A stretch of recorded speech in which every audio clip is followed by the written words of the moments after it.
नमस्कार दोस्तों। आज 13 अक्टूबर 2025 दोपहर का समय है। आज का विषय है जो कुल्लू में, हिमाचल में राहुल ठाकुर वर्सेस तहसीलदार वाला केस है। कनेक्टेड। तो पहले मैं राहुल ठाकुर की कहानी, मेरे से क्या संबंध बना, कैसे बात हुई, कैसे मैं लिंक में आया, कैसे मैं इस मामले में इन्वॉल्व हुआ, वो बातें, फिर उसके बाद में आगे के मौसम की बात करूंगा। ऐसा हुआ कि मैं तो मंडी में हूं, और मंडी में एक सिचुएशन है, चाहे आप इसको पागलपन समझो, चाहे ध्यान समझो, चाहे विश्वास समझो, चाहे अंधविश्वास समझो। मई माह की बात है। ये यति सरस्वती गिरी जी महाराज मंडी आए तो उन्होंने कहा कि मुझे बगलामुखी का हवन करना है जिससे हिंदुत्व को शक्ति मिले। तो एक्चुअली मैं पूजा पाठी व्यक्ति तो हूं नहीं, ना मैं ऐसे हवन उवन में ज्यादा इन्वॉल्व होता, लेकिन मैंने उनके लिए प्रबंध कर दिया। सिद्धभद्रा मंदिर पंचवक्त्र जी के पास प्रबंध कर दिया उनके लिए, जगह स्थान वगैरह का। तो 5 दिन लगातार हवन होने थे, 10 हवन होने थे। तो उन्होंने जिद की मेरे से कि मैं मुख्य जजमान बनूं एक हवन का। मैंने मना कर दिया, मैं क्या, मैं मुझे नहीं बनना मुख्य जजमान। तो उन्होंने कहा नहीं, ऐसे ही बैठ जाना, तो मुख्य जजमान मत बनना, ऐसे बैठ जाना, किसी दिन एक बार बैठ जाना। मैं गया भी नहीं, सभी हवनों में गया भी नहीं, किसी भी नहीं, सिर्फ एक हवन में गया मैं। उस दिन मैं बैठ गया हवन में। तो जैसे मैंने आहुति डाली, इसको आप ध्यान समझो, पागलपन समझो, मई महीने की बात है, चाहे जो मर्जी समझो, मैंने कईयों से वो बात डिस्कस व्यक्तिगत स्तर पे की। फेसबुक पे इसलिए नहीं लिख पाया कि मैंने सोचा अगर इस ऐसी बात लिख दूंगा जो ध्यान में आई तो लोगों ने मेरे को, जो मेरे को लोग जानते हैं उनको तो पता मैं सामान्य व्यक्ति हूँ, थोड़ा सोशल मीडिया पे हल्ला गुल्ला करता हूँ। तो मैंने कहा लोगों ने कहीं पागल ही डिक्लेयर ना कर दे मेरे को। तो जैसे मैंने पहली आहुति उस हवन में डाली, मुझे एकदम ध्यान आया, बोलते तू जहां बैठा है यहां से एक, मतलब 900 मीटर का दायरा नाप ले, दो 900 मीटर या 1000 मीटर का दायरा नाप ले, यही जगह सुरक्षित है और बाकी पूरे हिमाचल की बैंड बजने वाली है।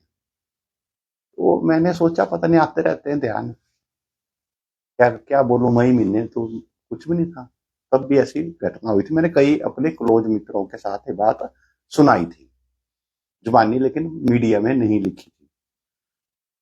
फिर उसके बाद मेरे को जब आपदा शुरू होगी तो ध्यान आया कि भाई तू अपने घर में रह, कम से कम 1 साल, यहां से इधर उधर मत जा, नहीं तो अगर तू जाएगा यहां से तो तेरा शहर भी आपदाग्रस्त हो सकता है।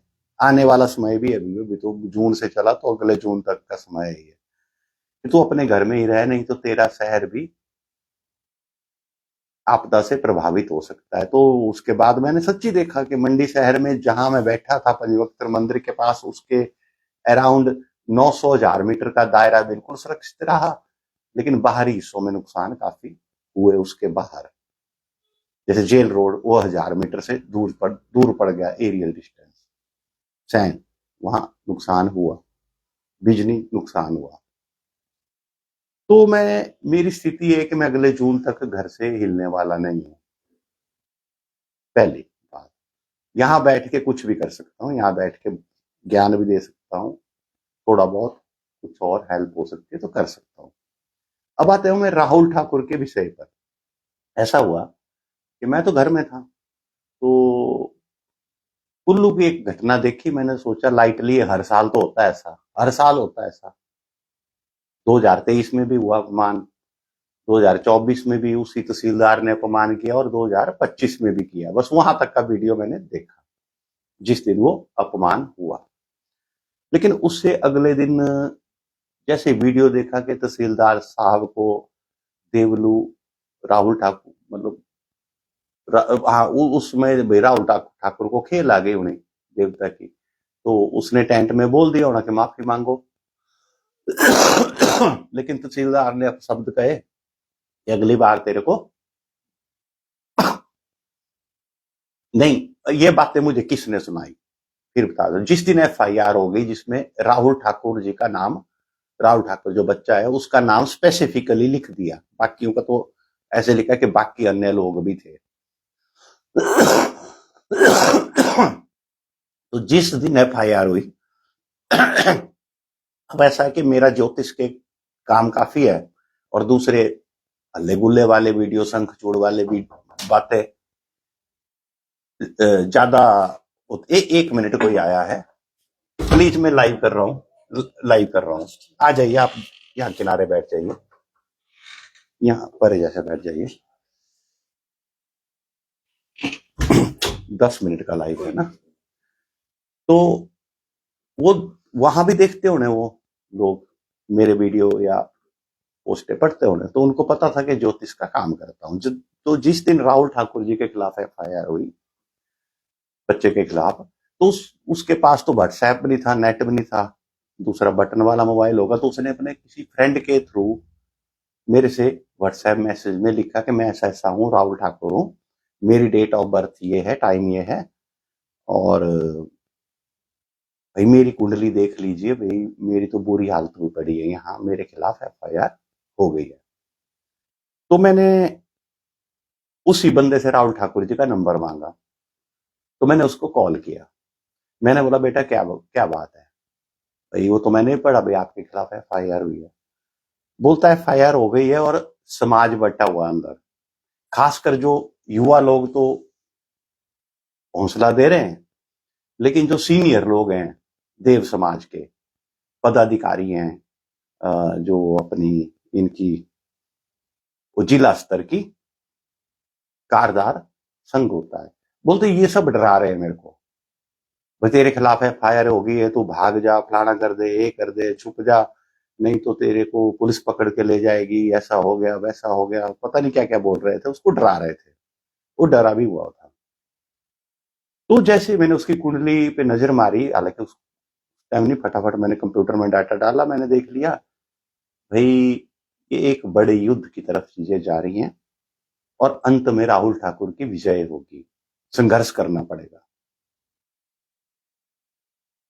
तो मैंने उसे समझाया, भाई बेटा, बोलता जी मेरे पास तो फोन भी बटन वाला है, मैं तो व्हाट्सएप भी नहीं लिख सकता, कुछ नहीं कर सकता, ऐसा वैसा, और सब मेरे को डरा रहे हैं, और उसके पिताजी भी गुजर चुके हैं।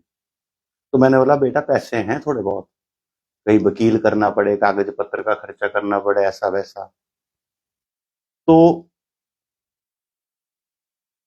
उसके पास थोड़े बहुत पैसे होंगे। तो मैंने बोला ठीक यार, कुछ प्रबंध करता हूँ कुछ पैसों का तेरे लिए, भाई कहीं वकील करना पड़ गया, कागज पत्र का खर्चा करना पड़ गया, तू रुक जा। तो मैंने किसी के थ्रू कह के उसको पैसे दिलवा दिए,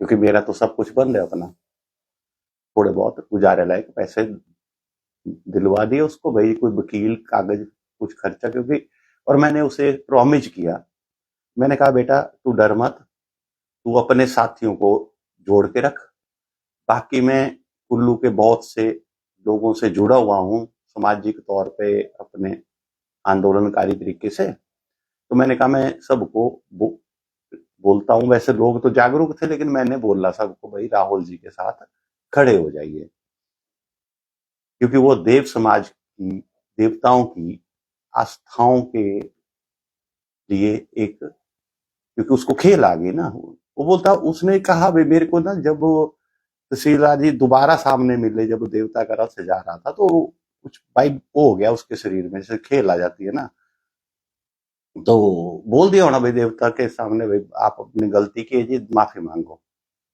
और उसी ने बताया कि तहसीलदार ने शब्द कहे कि तेरे को भी और तेरे देवता को भी जेल में डाल दूंगा। जब ये शब्द तहसीलदार जी ने कहे, तो फिर वो उसको तो खेल आई हुई थी,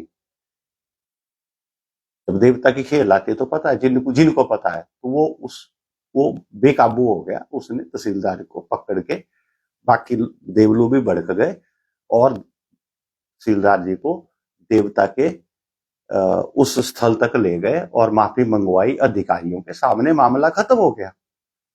लेकिन तहसीलदार जी ने भी कहा ठीक है, मेरे मेरे से गलती हुई, मैंने माफी मांग ली और उन्होंने भी हेलो सैलो हो जाती, आपस में जल समझौता हो गया। लेकिन बाद में तहसीलदार जी ने किसी बड़े अधिक में, जो मेरी सूचना अंदर खाते, तहसीलदार जी केस नहीं करना चाहते थे। तहसीलदार जी खुद केस नहीं करना चाहते थे, किसी किन्हीं लोगों ने उनको भड़काया, भाई इस मामले को जातिगत रंग देते हैं। क्योंकि वो राहुल भी नहीं जानता था, बाकी भी नहीं जानते थे। तहसीलदार एसटी वर्ग से हैं, एसटी वर्ग से भी उच्च श्रेणी के हैं, उच्च जाति के हैं, ऐसे छुआछूत वाली जाति से नहीं थे, तो एसटी हैं।